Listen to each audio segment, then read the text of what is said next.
ఓం నమో భగవతే వాసుదేవాయ. నిన్నటిదాకా మనం కౌరవులని, ముఖ్యంగా ధృతరాష్ట్రుణ్ణి ఏమాత్రమైనా మార్పు వచ్చి సంధి కొరకు అతను ఒప్పుకుంటాడేమో, యుద్ధం చేయకుండా ఉంటాడేమో అని ఆశించి విదురుడు, సంజయుడు కూడా చాలా ఎక్కువగా చెప్పారు. చెప్పినప్పటికీ వాళ్ళలో ఎటువంటి మార్పు రాలేదు. అయితే అక్కడ అలా ఉంటే ఇక్కడ పాండవుల దగ్గర ఎలా ఉంది అనేది కూడా తెలుసుకోవాలి కదండి. సంజయుడు వచ్చి వెళ్ళిన తర్వాత ధర్మరాజు తన సామంతుల్ని, స్నేహితుల్ని, తమ్ముళ్ళని, కొడుకుల్ని, బంధువుల్ని అందరినీ చేరపిలిచి తుది పరిష్కారం కోసం మనం కౌరవుల దగ్గరకు రాయబారం పంపించవలసి ఉంటుంది. దానికి అన్ని విధాలా సమర్థవంతుడైనటువంటి శ్రీకృష్ణ పరమాత్మను పంపించడానికి ప్రయత్నం చేద్దాం. ఆయన మందిరానికి వెళ్ళి మన తరఫున రాయబారం నిర్వర్తించమని వేడుకుందాం. శ్రీకృష్ణ పరమాత్మ వంటి వ్యక్తి రాయబారం నిర్వహిస్తే భక్తితో కూడుకున్న సంధి లభించే అవకాశం కలుగుతుంది. దానివలన అందరూ ఆనందాన్ని పొందుతారు. మనం అందరం పెడదామని బయలుదేరి కృష్ణ పరమాత్మ అంతఃపురానికి చేరుకుని ఆయనకు విన్నవించడం ప్రారంభం చేశారు. ఇది మర్యాద లక్షణం కదండి. ఎందుకంటే కృష్ణ పరమాత్మ అంతటి మహానుభావుణ్ణి కలవడానికి ధర్మరాజు గారు ఎవరో ఒకళ్ళని పిలిచి ఏం చేద్దాం, లేతే ధర్మరాజు గారు తన కొడుకుని పిలిచి ఏం చేద్దాం అని ఆలోచించలేదు. తన కొడుకుకి ఎటువంటి న్యాయం జరుగుతుంది అన్నటువంటి విషయాలను ఆలోచించలేదు. ధృతరాష్ట్రుడిలా కాకుండా పూర్తిగా విభిన్నంగా ఆలోచిస్తున్నాడు. అందరినీ కలిసి మనందరికీ పెద్ద దిక్కైనటువంటి శ్రీకృష్ణ పరమాత్మనే మనం వేడుకుందాము సంధి కోసం అని అడుగుతున్నాడు. అప్పటికీ ఆయనకి ఇష్టం లేదు ఏమిటి, యుద్ధం చేయడం. కాబట్టి ఈ రకంగా అడుగుతున్నాడు ఆయన. అందుకనే చూడండి, ఏదైనా ఒక మంచి విషయం, ఒక ఏదైనా ఆలోచన లాంటిది కావాలి అన్నప్పుడు మనం ఏం చేయాలో తెలుసా అండి? పెద్దవాళ్ళ దగ్గరికి మనమే వెళ్ళి అడగాలి. అంతేగాని వాళ్ళని రమ్మనమని ఫోన్ చేసి ఒకసారి రండి మీతో మాట్లాడాలని చెప్పడం. ముఖ్యంగా మనం చేసే పొరపాటు ఏంటో తెలుసా అండి? ఇంటి పురోహితుల్ని లేదా ఎవరైనా బ్రహ్మగారులని పిలిచేటప్పుడు ఫోన్ చేసి, ఇప్పుడు ఫోన్ నెంబర్లు సెల్లో ఫిక్స్డ్ చేసే అది దాన్ని ఏంటంటారు, ఫోన్లో పెట్టేసుకుంటున్నారు కదండి. ఆ నెంబర్లతో ఏం చేస్తున్నారు, వాళ్ళకి ఫోన్ చేసి ఏమండి కొంచెం మా ఇంట్లో ఏదో ఫంక్షన్ ఉంది ఒకసారి మాట్లాడాలి వస్తారేంటి అని అడుగుతున్నారు. పాపం వీళ్ళు చేసిన మంచితనాన్నో లేకపోతే ఏదైనా సాయాన్నో గుర్తుపెట్టుకుని చిన్న చిన్న విషయాలైనా సరే, ఫోన్లే అంత పెద్ద ఆయన రాలేకపోతున్నారు, ఉన్నవాళ్ళు వాళ్ళ గురించి మనం చిన్నతనంగా అనుకోకూడదు. కాబట్టి వాళ్ళు పిలిచినప్పుడు మనం వెళ్ళకపోతే బాగుండదేమో అని వాళ్ళు వస్తున్నారు. అది ఒక కారణం. పేదవాళ్ళు అయితే బాగా పేదవాళ్ళు అనుకోండి, వాళ్ళు ఇచ్చే సంభావనలు బాగుంటాయి కాబట్టి కొంచెం పెడదాము అనే ఉద్దేశంతో పెడుతున్నారు. కానీ ఏదైనా మన ఇంట్లో శుభకార్యం జరుగుతున్నప్పుడు మనమే ఇంటి పురోహితుడు కింద ఒకళ్ళని పెట్టుకుంటాం కదండి. మన ఇంట్లో పెళ్ళిళ్ళకి వాటికి ఒక ఆయన చేస్తే బాగా చేయిస్తాడు అనే నమ్మకం ఉన్నప్పుడు మనం చేయించుకుంటూ ఉంటాం. పెళ్లి తంతులు, ఒడుగులు, శుభకార్యాలు, పుట్టినరోజుకి ఆశీర్వచనాలు అన్నీ చేస్తూ ఉంటాం. అటువంటప్పుడు ఫోన్ చేసేసి రమ్మనమని చెప్పకుండా ఇంటికి వెళ్ళి కాసిన పూలు, పళ్ళో, స్వీటో, హాటో ఏదో ఒకటి పట్టుకుని వెళ్ళి వాళ్ళని ఏమండి ఇలా ఇలా అనుకుంటున్నాం కాబట్టి ఇది విషయం, మీరు ఆలోచించి ఒక ముహూర్తం పెట్టించండి అని చెప్పి అడగాలి.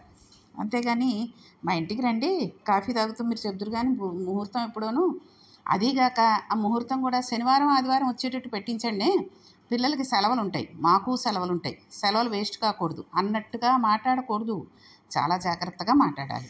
అందుకని అంత పెద్దవాడైనటువంటి శ్రీకృష్ణ పరమాత్మ దగ్గరికి దుర్యోధనుడు ఒక్కడూ వెళ్ళలేదు, అందరినీ కూడా తీసుకుని వెళ్ళాడు. ఎందుకు? అతడు ధర్మపరాన్న ఉన్నాడు, ధర్మాన్ని అనుష్ఠించి ప్రవర్తిస్తున్నాడు కాబట్టి అతనికి భయం లేదు, చాటుగా మాట్లాడుకోవాల్సిన అవసరం లేదు. ఎలాగా ధృతరాష్ట్రుడు సంజయుని ఒకసారి, విదురుణ్ణి ఒకసారి, తర్వాత కొడుకుని, కర్ణుణ్ణి, వీళ్ళని ఒకసారి అలా పిలిచి మాట్లాడవలసిన అవసరం ధర్మరాజుకు లేదు. ఎందుకంటే ఆయన మాట్లాడాడంటే ధర్మం, చేశాడంటే ధర్మం. ఏది చేసినా, ఏది విన్నా, ఏది మాట్లాడినా ఆయన ధర్మంలోనే ఉంటాడు ఎంత కష్టం వచ్చినా. కాబట్టి ఆయనకి కృష్ణ పరమాత్మ దగ్గరికి వెళ్ళడానికి ఒంటరిగా వెళ్ళవలసిన అవసరం లేదు. కాబట్టి మనమందరం వెడదామని బయలుదేరి కృష్ణ పరమాత్మ అంతఃపురానికి చేరుకుని ఆయనకి విన్నవించడం ప్రారంభం చేశాడు. ఆపద గడవంబెట్టగా నూపి శుభంభైన దాని నొడగూర్పును మాకి పుట్టువునకు పాండుక్ష్మాపాలుడు నిన్ను చూపి చనియ మహాత్మా అన్నాడు. అసలు ఆ ప్రారంభం చేయడమే కృష్ణ పరమాత్మ పట్ల ఎంత భక్తి కలవాడు అనేది మనకు అర్థమవుతోంది. ఓ పరమాత్మ, మాకు వచ్చే కష్టాలను అధిగమించి దాటేటట్టుగా, మాకు శుభప్రదమైన దానిని అందేటట్టుగా చేయడానికి నిన్ను చూపించి మా తండ్రి గారైన పాండురాజు గారు వెళ్ళిపోయాడు. నిన్ను మేము ఒక తండ్రిగా భావన చేస్తాం. మాకు సమస్య వచ్చి కష్టం కలిగినా నువ్వు మమ్మల్ని ఉద్ధరిస్తూ ఉంటావు. మాయందు ఉండే సహజమైన వాత్సల్యం చేత శుభప్రదమైన దానిని అందించే ప్రయత్నం చేస్తూ ఉంటావు. రాయిబారిగా లౌకికంగా తన సందేశాన్ని పట్టుకు వెళ్ళి కౌరవనాథుడైన ధృతరాష్ట్రుడికి వినిపించడమే కాకుండా తమకు వచ్చిన కష్టం నుంచి ఉద్ధరించి ఏది సరైన పరిష్కారమో, ఎటువంటి పరిష్కారం చేత తమకు శుభం వనకూడుతుందో అది నిర్వర్తించగలిగిన సమర్థత, వాత్సల్యం కలిగిన వాడన్న భావన త్రికరణ శుద్ధిగా పొందిన ధర్మరాజు కృష్ణ పరమాత్మని ప్రార్థన చేస్తున్నాడు. అంటే ఒక్కొక్కళ్ళు ఎలా చెప్తున్నారో ఏమిటో అని ఆలోచించి వాళ్ళు చెప్పింది విని ఈ చెవితో విని ఆ చెవితో విని విదిలేయడం కాకుండా, ఒక తండ్రిగా కృష్ణ పరమాత్మని పరమేశ్వరుడుగా పరమాత్మగా ఆయనని భావించడమే కాకుండా తన తండ్రి నిన్ను చూపించాడు, నా తండ్రి నిన్ను చూపించాడు కాబట్టి నీవు మాకు తండ్రి లాంటి వాడివి, నువ్వేం చేయమంటే అది చేస్తాం అంటున్నారు. ఆ మాటకు నిలబడతాడు కూడా ధర్మరాజు.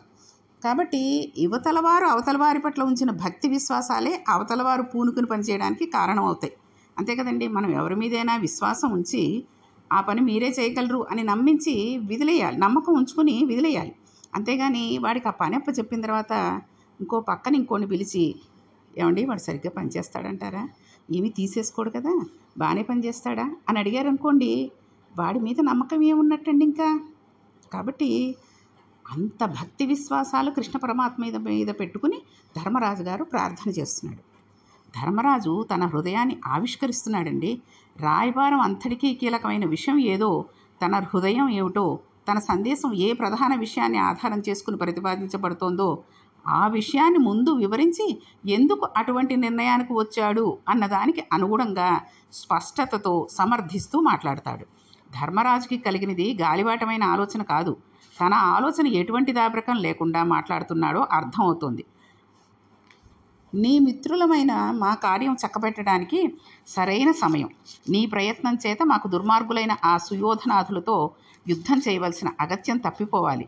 యుద్ధం చేయవలసి వస్తే తమకన్నా అధికులని కాక నిజంగా యుద్ధం చేయవలసి వస్తే దాని వలన ఎన్ని దుష్పరిణాలు కలుగుతాయో ఆలోచించకుండా, న్యాయబద్ధంగా తమకు చెందవలసిన భూభాగాన్ని తమకు ఇవ్వకుండా యుద్ధానికి వస్తానని మూర్ఖపు నిర్ణయంతో దుర్యోధనుడు ఉన్న కారణం చేత చిట్ట చివరకు అది యుద్ధానికి దారితీస్తే ఎంతోమంది మరణించవలసి ఉంటుంది. అలా కాకుండా నెరపవలసిన నియమాలను నెరిపి ఉన్నవారం కాబట్టి మాకు ఇవ్వవలసిన ధాత్రీభాగం ఇవ్వవలనన్న సద్బుద్ధి దుర్యోధనునికి కలిగేటట్టుగా మాట్లాడగలిగిన ప్రజ్ఞాపాఠములు ఉన్నవాడు కృష్ణ పరమాత్మ ఒక్కడే అన్నది ధర్మరాజు నిశ్చయాత్మకమైన భావన మాత్రమే కాదు, మనస్సులో కూడా యుద్ధం చెయ్యాలి అని ఆయనకి లేదు. తప్పనిసరి పరిస్థితుల్లో యుద్ధానికి వెళ్ళాలని తప్ప సాధ్యమైనంత వరకు సంధి చేసుకుని శాంతి స్థాపనతో ఒండరులు ప్రశాంతమైన జీవితాన్ని గడపడమే ధర్మరాజు కోరుకుంటున్న విషయమని, అలా కోరుకోవడం వెనుక ఆయన ఎటువంటి భావనలను ప్రతిపాదిస్తున్నాడని మిగిలిన తన ప్రసంగంలో వివరణ చేస్తాడు. నీ వలన మాత్రమే నాకు దక్కవలసిన భూభాగం పొంది అనుభవించగలుగుతాం. అంటే కృష్ణ పరమాత్మ వలన మాత్రమే ధర్మరాజు పాండవులు వాళ్ళకి దక్కవలసిన భూభాగాన్ని పొంది అనుభవించగలుగుతారు. తగిన సమయం కాబట్టి నువ్వు పూనుకొని మిత్రకార్యంను చక్క చేయవలసిందని ప్రార్థన చేసి, నీ కుమారుల పట్ల నీకు ఎలా సహజవాత్సల్యం ఉంటుందో మేము అటువంటి వాళ్ళం, మాకు పాపాలు సోకకుండా ఉండేటట్టుగా ఆలోచించి మమ్మల్ని కాపాడు అన్నది ధర్మరాజు ప్రతిపాదన. నేను పాపానికి దూరంగా ఉండి మేము అభివృద్ధిలోకి రావడానికి ఏ మార్గం అనుసరిస్తే బాగుంటుందో అటువంటి మార్గంలో మమ్మల్ని నడపవలసిందని ధర్మరాజు ప్రార్థన చేశాడు. హస్తినాపురానికి వెళ్ళి కౌరవులతో మాట్లాడి ఒక దారి ఏర్పాటు చేయమని అర్థించి అందుకు ఆయనకు అంగీకరింపచేసి మళ్ళీ ఇలా అంటున్నాడు. ధృతరాష్ట్రుని పసుపున సంజయుడు రాయబారానికి వచ్చి చెప్పిన మా మాటలు అందరం విన్నాం. అందులో ఎక్కడా రాజ్యభాగం మాకు ఇవ్వాలన్న ప్రతిపాదన పంపలేదు. ఎంతసేపు మమ్మల్ని ప్రశాంతంగా ఉంచడానికి భాగం ఇవ్వకుండా మాకు కోపం రాకుండా ఉండేటట్టుగా కళ్ళబొల్లి మాటలు చెప్పి మేము ప్రశాంతంగా ఉండి కౌరవులతో కలిసి బతికేటట్టుగా చేయడానికి ప్రయత్నం చేస్తున్నాడు. మీ రాజ్యభాగం ఇస్తానని కానీ ఎటువంటి ప్రతిపాదన చేత మేము ఊరట పొందగలిగేటట్టు చేయాలో అటువంటి ప్రతిపాదన కానీ సంజయుడి ద్వారా పంపలేదు. కేవలం మమ్మల్ని శాంతపరచాలన్న ఉద్దేశం. మేము అరణ్య అజ్ఞాతవాసాలు పూర్తి చేసి వచ్చినా రాజ్యం దక్కకుండా తన కుమారుడు దుర్యోధనుడికి మాత్రమే రాజ్యం దక్కేటట్టు చేయాలన్న దుష్ట ప్రయత్నంలో ధృతరాష్ట్రుడు ఉన్నాడన్నది నిర్వివాదాంశం. ఈ ఆపద కాలంలో నువ్వు మమ్మల్ని ఆదుకోవాలి. మా తల్లి కుంతీదేవి, మా చుట్టాలు, స్నేహితులు అందరూ సంతోషించేటట్టుగా ఏ పరిష్కారం చేయాలో అటువంటిది దుర్యోధనుడు చేయకుండా సమస్యను అలాగే కొనసాగిస్తూ మేము చేయవలసిన నియమాలన్నిటినీ పూర్తి చేసినప్పటికీ రాజ్యం ఇవ్వకుండా ఉంటే మేము ఇలా ఎంతకాలం ప్రయత్నాలు చేస్తూ ఉండాలి? ఎంతకాలం రాజ్యం లేకుండా ఇలాగే బతకాలి? దానివల్ల మాకు కలిగే ప్రయోజనం ఏమిటి? ఇలా బతకడం మొగతనం కాదు, పౌరుష పరాక్రమాలకు సంబంధించినది కాదు. క్షాత్రధర్మంలో మాకు రావలసిన రాజ్యభాగం రానప్పుడు దానిని పౌరుషం ద్వారా దక్కించుకోవాల్సి ఉంటుంది. కృష్ణ, నువ్వు దీని మీద ధృతరాష్ట్రుడికి, దుర్యోధనుడికి ఎటువంటి మాటలు చెప్పి సమస్యని శాంతియుతంగా పరిష్కరించుకోవడానికి సాధ్యమవుతుందో అటువంటి ప్రయత్నం చెయ్యి. మా 5 అన్నదమ్ములకి 5 ఊళ్ళు ఇచ్చినా చాలని నేను ప్రతిపాదన చేశాను. దానిని కూడా దుర్యోధనుడు అనుకూలంగా ఆలోచన చేయకపోతే ఎవరు మాత్రం ఏం చేస్తారు? తిరస్కరించడం ఒక ఎత్తు అయితే 5 ఊళ్ళు నేను అడగడం త్రికరణ శుద్ధిగా, మనస్ఫూర్తిగా నేను అడగలేదని ఎవరూ అనుకోవాల్సిన అవసరం లేదు. ఈ సంగతి నీకు తెలుసు కదా కృష్ణ. నేను యథార్థంగానే ఆ ప్రతిపాదన చేశాను. అంతకన్నా కిందకి రావడం ఎలా సాధ్యమవుతుంది? అంతే కదండి. ఒక్కొక్కరికి ఒక్కొక్క ఊరు చొప్పున 5 ఊళ్ళు అడిగాడు. ఎంత ధర్మంగా అడిగాడో చూడండి. అది కాదంటే ఇంకేం చేస్తాం? యుద్ధమే చేయాలి, అంతే కదా. నేను అడిగిన 5 ఊళ్ళు ఇస్తాడో లేదో తెలియదు. ఇలా ఇవ్వకపోతే క్రూరమైన ప్రణాళికతో ముందుకు వెళ్ళడానికి నా మనసు ఒప్పుకోవడం లేదు. నీకు ఆ 5 ఊళ్ళు మాత్రం ఎందుకు అంటావేమో. 9 కొడుకులు ఉన్న ధృతరాష్ట్రుడు వాళ్ళ ఆలనా పాలనా కోసం అంత రాజ్యాన్ని కోరుకుంటే 5 అన్నదమ్ములు, భార్య, తమ్ముళ్ళ భార్యలు, పిల్లలు, బంధువులు, స్నేహితులు అందరినీ పోషించడానికి గృహస్థాశ్రమంలో ఉన్న నాకు ధనం కావద్దా? రాజ్య అర్ధభాగం మాకు రావాలి. అడగగలిగినంత తక్కువ 5 ఊళ్ళు అడిగాను. అవి ఇచ్చిన బిడ్డలని, బంధువుల్ని పోషించుకోవడానికి కావలసిన కనీస అవసరాలైన తిండి, బట్ట, నివాసం నడవాలి కదా. అది దుర్యోధనుడు ఇచ్చి రాజ్య సంపదను సమకూర్చుకున్నా అందరికీ సంతోషం సమకూరుతుంది. అసలు ధర్మరాజు ఎంత పవిత్రంగా ఆలోచిస్తున్నాడో చూడండి. మనకి ఆ పద్యాలలో తెలిసిపోతూ ఉంటుందండి. అక్కట లాతులైన బగురైనను చంపన కోరనేల యొండొక్క తెరంగులేదే అది ఎప్పుడే బంధు సుహృజ్ఞనంబులా దిక్కున ఉన్నవారు గణుతింపక సంపదకై వధించి దూరెక్కుట దోషమందుటను నీ దురవస్థల కోరవచ్చునే అని అడిగాడు. అసలు ఆయన ఆలోచనలలో ఎటువంటి తప్పు లేదండి. ఎంతో మంచి మనసుతోటి ఆలోచిస్తున్నాడు ఆయన. ఏమన్నారో తెలుసా అండి? వాళ్ళు ఇతరులైనా విరోధులైనా అయి ఉండవచ్చు కాక, కౌరవులు మమ్మల్ని బాధపెట్టాలనే ఆలోచన తప్ప మేము అడిగిన చిన్న విషయమైనా అంగీకరించి మాతో శాంతిభావంతో కలిసి జీవించాలనే ఆలోచన లేకుండా శత్రుభావనతో ఉన్నవారు. వారిని చంపాలనే ఒకే ఒక్క ప్రతిపాదనతో ఎందుకు ముందుకు వెళ్ళాలి? ఇంకొక మంచిదారి ఏది ఉండదా? చంపకుండా ఈ సమస్యను పరిష్కరించుకునే ప్రత్యామ్నాయం వేరొకటి లేదా? అలా జరిగితే అది మంచి మార్గం కాదా? కౌరవులలో మా గురువులు, బంధువులు లేరా? పరిష్కారానికి ప్రయత్నం చేసి ఉంటే బాగుండేదేమో. నేను నిందపడకుండా ఉండాలి, పాపాలు మూట కట్టుకోకుండా ఉండాలి. ఇహము పరము చెడిపోయే దుర్దశ మనిషి పొందకూడదు అంటే పాటించవలసిన సహనం పాటించాలి. శాంతి కొరకు, సంధి కొరకు ఎన్ని ప్రయత్నాలు చేయవచ్చో అన్ని ద్వారాలు మూసుకుని పోతే, యుద్ధం తప్ప వేరొక మాట లేకపోతే అప్పుడు యుద్ధం గురించి ఆలోచించాలి. ఈలోగా యుద్ధం కన్నా వేరు ప్రత్యామ్నాయాలు ఉంటాయా అన్న విషయాలను ప్రయత్నం చేయాలి కదా. శాంతియుతంగా పరిష్కరించుకునే ప్రయత్నం చేస్తాను, అంతే తప్పితే ఇహపరముల రెండింటికీ దూరం అయ్యేటట్టుగా ప్రవర్తించి దురవస్థను పొందడం నాకు ఇష్టం లేదు. సంధిని, శాంతిని కోరుకోవడం వెనక ఉన్న స్పష్టతను, ఏ విధమైన కపట బుద్ధి అందులో లేదని పరమాత్మతో ఎంతో అందమైన రీతిలో సమర్థించి మాట్లాడుతున్న ధర్మరాజుని పరిశీలిస్తే ఆ తీరుని భారతం అనువదించిన తిక్కన గారు శాబ్దిక ప్రత్యక్ష ప్రసారం చేశారు అనిపిస్తూ ఉంటుంది కదండి. ఆయన చెప్పే మాటలను మనం చదువుతుంటే, వింటుంటేనే ఎంతో మంచిగా మాట్లాడాడు. అసలు ఎక్కడ కౌరవుల్ని చిన్నతనం చేయాలని కానీ, ధృతరాష్ట్రుణ్ణి చిన్నబుచ్చాలని కానీ ఎటువంటి ఉద్దేశం ఆయన దగ్గర లేదు. కాబట్టి అంత అందంగా మాట్లాడుతూ ఆయన అన్నాడు, ఓ కృష్ణ, నీకు తెలియని కాదు, యుద్ధమే జరిగితే రాజ్యం గెలుచుకున్న తర్వాత సంపద కలుగుతుంది. అందులో ఏ విధమైన వ్యతిరేక భావన లేదు. కానీ సంపద వచ్చేయడం ఒక్కటే కాదు, దానితో పాటు ప్రాణహాని కలుగుతుంది. ఇందులో సందేహం లేదు. పోయిన ప్రాణాలను తిరిగి తీసుకురాలేం.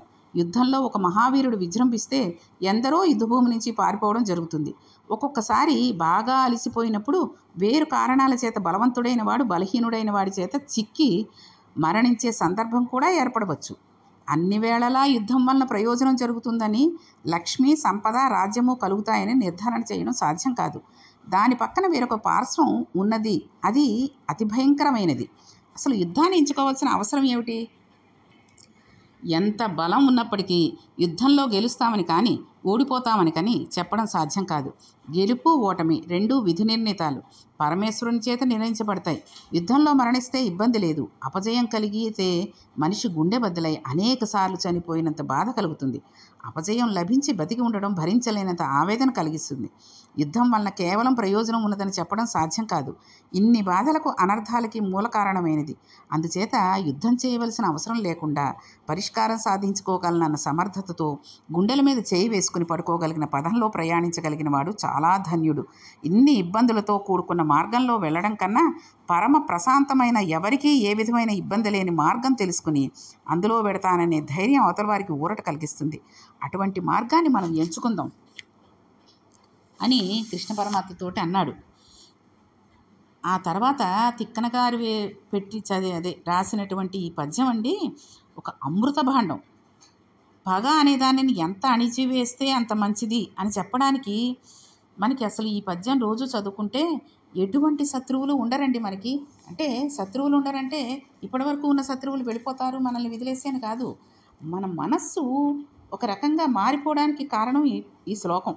కాబట్టి రోజు ఒక పుస్తకం మీద దేని మీద రాసుకుని చక్కగా అది చదువుకుంటూ ఉంటే దాని అర్థం కూడా ఇప్పుడు తెలుసుకుంటాం. కాబట్టి మనకేమనిపిస్తుందో తెలుసా అండి, ఎప్పుడూ పగలు ప్రతీకారాలు అన్నది పెట్టుకోకూడదు. శత్రువులు కాదు, శత్రువునైనా స్నేహంగా పలకరించాలి అనే విషయం మనకి ప్రస్ఫుటమవుతుంది.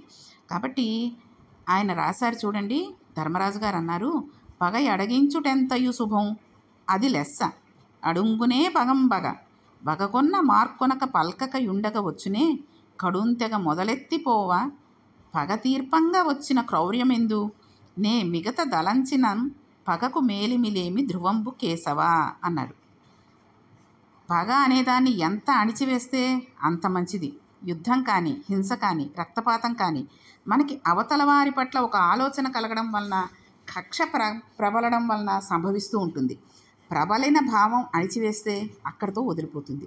యుద్ధాలు చేయవలసిన అవసరం ఉండదు. పగను పగతో ఎదుర్కోవడం వలన యుద్ధం జరుగుతుంది తప్పితే ఏ కారణం చేత శాంతి లభించదు. ఎవరో ఒకరు విజయాన్ని పొందినా మధ్యలో హింస జరుగుతుంది. పగను అణిచివేయడం ఉత్తమమైన విధానం. తాను యుద్ధం చేయవలసి వస్తే ఏ కారణం చేత చేయవలసి వస్తుందో చెబుతున్నాడు. మొదలే పగను నిర్మూలించే విధానానికి పూనుకుంటే దారుణ కృత్యాలకు ఒడిగట్టవలసిన అవసరం ఉండదు. అలా కాకుండా పగను నిర్మూలించడానికి పూనుకోవడం వల్ల యుద్ధం చేయకుండా చేయవలసిన విధానాన్ని పాటించవచ్చు తప్పితే వ్యతిరేక భావనతో, అంటే పగనే మనసులో ఉంచుకుంటే మాత్రం తప్పకుండా దారుణ కృత్యాలకే ఒడికట్టాల్సి వస్తుంది. పగను కొంత తగ్గించుకోవడం కాదు, దానిని మొదలంటా వదిలిపెట్టాలి. నిప్పురవ్వ తగిలిన మంట మండినట్టుగా పగ మిగిలిపోతే అది రాజుకుంటుంది. ఎన్ని విధాలుగా ఆలోచించినా ఒకళ్ళ మీద ఒకళ్ళు పగ పెట్టుకోవడం కీడు చేస్తుంది తప్పితే ఎవరికీ సంతోషం మిగల్చదు, ఎవరిని మనశ్శాంతిగా ఉండనివ్వదు. పగను అణచడం అనేది చాలా అవసరం. అంతే కదండి. ఈ రోజుల్లో ఎక్కడెక్కడ వాళ్ళతోటో అక్కర్లేదు పగలు, మన ఇంట్లో కుటుంబంలో వాళ్ళ మీదే వచ్చేస్తున్నాయి. అన్నదమ్ములు, అక్క చెల్లెళ్ళు, అన్నా చెల్లెళ్ళు, అక్క తమ్ముళ్ళు, చాలు తల్లిదండ్రుల మీద, అత్తగారు మామగారి మీద. వాడికి ఒక 10,000 ఎక్కువ జీతం వస్తోంది, వాళ్ళ పిల్లకి మంచి సంబంధం చేశాడు అంటే యువతల వీడు ఉడుక్కుపోతున్నాడు. సొంత అన్నదమ్ములం, వాళ్ళ పిల్ల ఒకటి నా పిల్ల ఒకటినా, చక్కగా మంచి సంబంధం చేశారు, బాగుంది, ఆ పిల్ల సంతోషంగా ఉంది, భగవంతుడు మంచి భర్తనిచ్చాడు అని సంతోషించాలి తప్పితే వాడికేరా, వాడికి మంచి సంబంధం వచ్చింది, పిల్లలు అభివృద్ధిలోకి వచ్చేసారు, ఇంకా ఈ ఆస్తిలో వాడికి సంబంధం లేదు, వాడికి ఏమీ ఇవ్వక్కర్లేదు, వాడు బాగానే బతుకుతున్నాడు కదా అని తల్లిదండ్రులని బాధ పెట్టేసి పగలు పెంచేసుకుని వాడు వస్తే వీడు మాట్లాడకపోవడం, వీడు వస్తే వాడు మాట్లాడకపోవడం, ఇంట్లో పెళ్ళిళ్ళు అవుతున్నా శుభకార్యాలు అవుతున్నా ఏదో కనీసం స్నేహితుడికైనా ఫోన్ చేసి చెప్పి మా ఇంట్లో పెళ్ళి ఫలానా రోజున కార్డు వచ్చినా రాకపోయినా సరే రావాలి తప్పకుండా అని చెప్పేస్తూ ఉంటారు. అలాంటిది అన్నగారికి కానీ, చెల్లెలికి కానీ, తమ్ముడికి కానీ, అక్కగారికి కానీ ఎటువంటి ఫోను చెయ్యకుండా వెయ్యాలి అంటే ఆ శుభలేఖ వేసి అది కూడా ముహూర్తం దాటేసిన తర్వాత వెళ్ళేటట్టుగా వేసేవాళ్ళు ఉన్నారు. అటువంటి పగలు పెంచుకుని కుటుంబాలకు దూరం అయిపోతూ ఉంటే ఇంకెందుకండి ఉన్న కుటుంబాల్లో ఇదివరకంటే 6, 8 మంది పిల్లలు ఉండేవారు కాబట్టి ఒకళ్ళు కాకపోతే ఒకళ్ళతోనే నాకు సంధి చేసుకోవడానికి అంటే సంధి అంటే ఏదో పొరపాటున అనేసాను రా వాడికి నేనే చెప్పాలంటే సిగ్గుగా ఉంది అన్నయ్యతో కొంచెం నువ్వు మాట్లాడరా అని అక్కో చెల్లిలో అనడం లేదా ఏంటో బావగారికి గబుక్కున వెటకారం కింద అన్నాను కానీ నిజంగా అనలేదే అమ్మా అందుకని ఏమనుకోద్దని చెప్పు బావగారికి సారీ అని చెప్పానని చెప్పు అంటూ చెప్పి బావగారితో బాగా మాట్లాడుతూ ఆయన కొంచెం 2-3 మాటలు మాట్లాడాక ఆ రోజు ఏదో అనేసానండి పొరపాటు అయిపోయింది అని చెప్పుకునే అవసరాలు చెప్పుకునేటటువంటి సందర్భాలు వచ్చేవి. ఇప్పుడు ఏమవుతున్నారండి లింగులు ఇటుకు అంటూ ఒకళ్ళు ఇద్దరు ఆ ఇద్దరు కొట్టుకుపోతూ ఉంటే తల్లిదండ్రులు ఎంతని సమర్థిస్తారు పిల్లల్లో ఎవరిని సమర్థిస్తారు ఎంతని వాళ్ళని బుజ్జగిస్తారు చిన్నతనం నుంచి ఇదే వాడు అలా చేశాడు. ఇంకా కొంతమంది ఇళ్లలో ఎలా ఉంటాయో తెలుసా అండి అన్నయ్యకి ఆ రకమైన కూర ఇష్టం అస్మాటు నువ్వు చేసి పెడుతున్నావు నేను ఆ కూర తిన్ను నాకు వేరే చేసి పెట్టు. తల్లి ఎన్నం చేస్తుందండి ఎన్ని రకాలు చేస్తుంది. కాబట్టి ఇటువంటి చిన్న చిన్న విషయాలలో పగలు ప్రతీకారాలు పెంచేసుకోవడం చాలా పొరపాటు. పగ అనేది ఏదైనా తేడా వస్తే ముందే మనం మారిపోవాలి ముందే దాన్ని అణచేసుకోవాలి. కాబట్టి అటువంటి ఆలోచనలు రాకుండా ఉండాలని ధర్మరాజు గారు ఎంతో అందంగా చెప్తున్నారు. ఆయన తన అభిప్రాయాన్ని కృష్ణ పరమాత్మకి తెలియజేస్తున్నారు కాబట్టి ఇంకా ఏ విధమైన విషయాలు ఆయన మాట్లాడారు కృష్ణ పరమాత్మతోటి ఆ తర్వాత కృష్ణ పరమాత్మ గారు సంధికి వెళ్ళి అక్కడ ఏం మాట్లాడారు అనే విషయాలన్నింటినీ కూడా మనం రేపటి పారాయణంలో తెలుసుకుందాం. ఓం నమో భగవతే వాసుదేవాయ.